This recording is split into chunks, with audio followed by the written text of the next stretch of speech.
absolutely not. No Oh, way. yeah. No way. It is patented. What?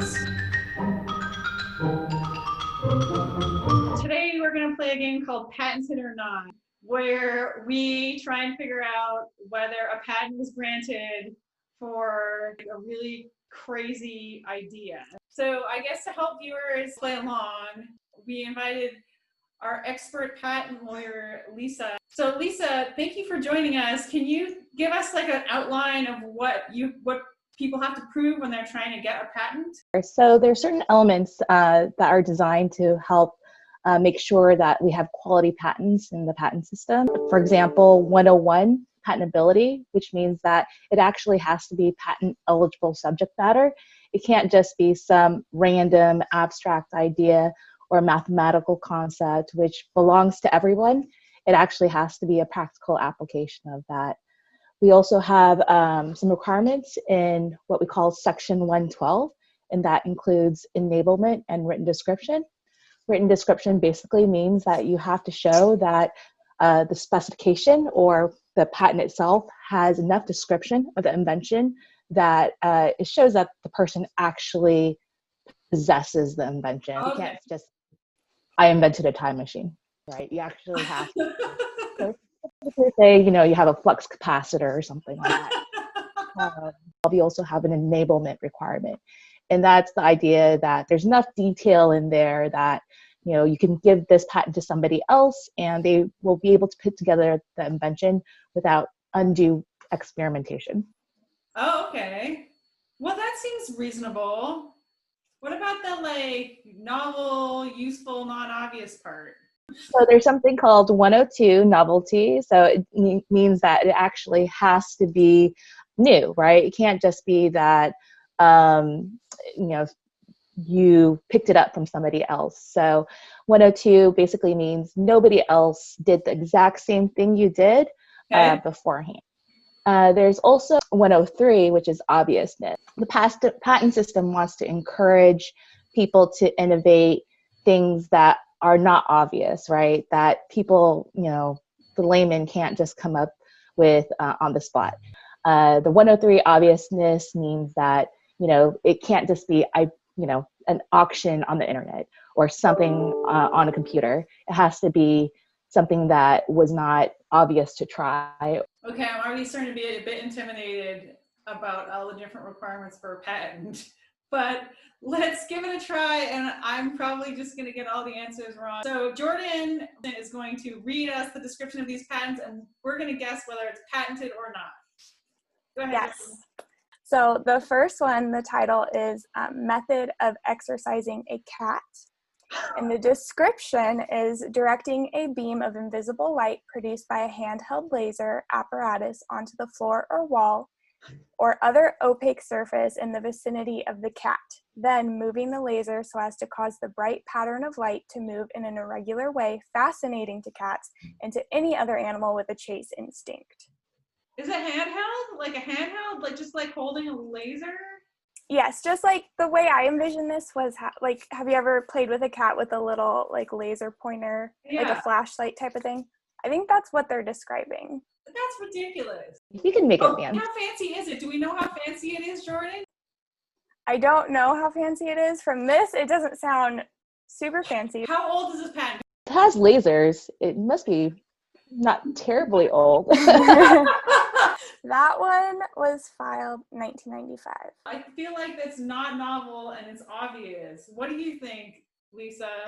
A lot of folks complain that there are a lot of stupid patents out there. And the challenge is that the examiners, they might not always know what's out there, right? You rely a lot on a patent owner to actually say, okay, here's what I know is out there. And I think I invented something pretty cool because at least I don't know of anything out there that's like this. And so particularly in 1995, even though you could say, you could say that it was the first time somebody might have done something fancy with a laser to, let their cat chase it around. And then with respect to obviousness, I don't know, maybe the patent examiner didn't have a cat. Okay, what's the answer, Jordan? It is patented. Oh, Wow. Okay, next one. Okay, so this one is called Method of Swinging on a Swing. So the user is positioned on a standard swing suspended by 2 chains, so just a basic swing, from a substantially horizontal tree branch. And the user induces side-to-side motion by pulling alternately on one chain and then the other. So just kind of sitting on a swing and swinging like this. Is it a special swing? I don't think so. It's Is just your a method method of swinging on a swing. I'm actually going to say no then, because I feel like most examiners would know, okay, that's a swing attached to a brand. How old could it possibly be before the invention of swings? This one was filed in 2002. Absolutely not. No Oh, way. yeah. No way. It is patented. What? Oh, okay. That's interesting. How is that possible? So one thing to know about patents, though, is that there's different parts of the patent. So there's the specification that describes the invention, and then there's the actual claims. And so what defines the invention is the actual claims. So even though you might have a general description in the abstract, which can be pretty general, and this sounds like it might have come from the abstract, the claims itself, if the claims are actually very specific, it's possible that it could have gotten through because they might have added, a very specific limitation that was not obvious, not done before, and so and gets it out of also the patentability issues by saying, I'm not claiming, the entire idea of swings. I'm just very specifically talking about this type of swing. Oh, that's interesting. Okay. So this one is called the coffee mug liner, and the description is a disposable mug liner fitting in any mug or cup, allows the user to keep the mug clean and protects the user from touching the mug rim. Oh, so like if you're germaphobe when you're in a restaurant and you're like, I'm going to bring my own cup liner because I don't trust how hygienic the cup is? Interesting. That's what I was kind of picturing. I don't know. That sounds very useful right now, actually. So I will say patented. Me too. So it's currently not patented, but it was approved at one point, but it expired, and then the owner of the patent never did anything to change that. If it was approved but expired, it might have been that they had a time limit to pay the actual fee to actually get the patent, and then that expired. So versus abandoned. Okay. So. Wow. So so far I got them all wrong. What do you have next, Jordan? Okay, so this is method of hot dog preparation. So the description is cooking of hot dog, splitting the hot dog lengthwise, adorning the hot dog with mashed potatoes, applying cheese over the mashed potatoes, and broiling the entire combination. One of the hot issues in patent law right now is patentability. And so the Patent Office actually issued some guidance on what it means to be patentable. So you can't patent mathematical concepts, you can't patent mental processes, and you can't patent human activity or like ways of organizing human activity. I feel like this is a recipe. So you think no?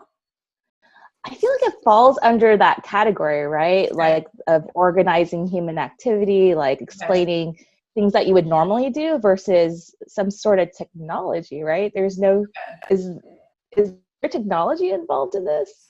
I think it's just a recipe of just a recipe on how to prepare a hot dog with mashed potatoes on top. Mostly I'm focused on would that taste good? So you cut the hot dog, and then what do? You cook the hot dog, you split it lengthwise, you cover it in mashed potatoes, you apply cheese over the mashed potatoes, and you broil the entire combination. I was thinking that maybe the owner had a business or something, and this was going to be their main selling point. Would you eat that? Are the potatoes actually cooked? Sorry. Before you broil it, are they cooked? I think so. I would guess so. I was picturing mashed potatoes. It sounds disgusting, but I have had hot hot dogs in Brazil, they eat hot dogs with like potato chip, like little sticks. Those are pretty tasty. But that has a different texture. I feel like mushy on, although I do eat chili dogs, so. Also, I feel it's too starchy. It doesn't mention anything about a hot dog bun either, which I just realized. So I'm not sure if it's just mashed potatoes on top of a hot dog, not even in a bun. I feel like I should patent like using the potato as a bun then. Okay, I'm not going to guess because I'm shy because I got them all wrong. This one is not patented. All right, Lisa, you're right. Yay. Okay, let's do one more. This is air-conditioned shoes. And this is a system that consists of 3 air pumps, which are installed in the sole of the shoe, pumping hot air and bad odor out and fresh air in. Another component is an air conditioning unit located at the back part of the shoe. That does sound useful, especially for my daughter. My daughter has very sweaty feet. I like this one. I think it's patented. I think it will depend on how much detail there is, because it does seem a little clunky and not necessarily, I mean, how do you put that motor in, right? Yeah, I'll say patented. Not patented. Oh, I got them all wrong. Was it abandoned? This one was abandoned, yes. So. It was too practical. It was like the time machine. It's like they couldn't actually figure out how to invent it. It's an invention for the future. I'd buy it. I guess the real invention is like the sandal. All right. Well, I guess this just proves I don't know anything about patent law, which I guess I already knew. Just because you don't know whether or not something is patented or not doesn't necessarily mean you don't know anything about patent law, because there are some interesting patents out there in the world. And I think that the patent office is really focused on trying to make the patent system better, but it's hard, so.